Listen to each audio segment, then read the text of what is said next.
Ekki hefur við satt skilu við forsætisráðherra því hann segir engin áform að flýta kosningum. Formaður Vinstri grænna vill að gefið verði fyrirheit að boðað verði til kosninga leið og aðstæður leyfa. Lillý Valgerður Pétursdóttir.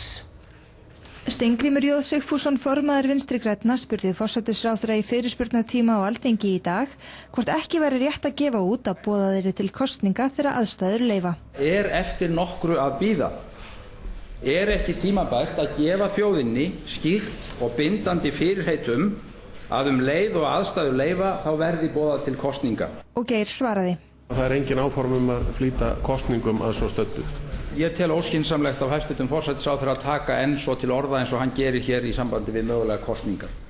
Þó að hann segði að vísu að svo stöddu væru engin áform að flýta kosningum, þá held ég að það sé veruleika firring að horfast ekki í augu við að þetta mun aldrei ganga án kosninga innan skamms.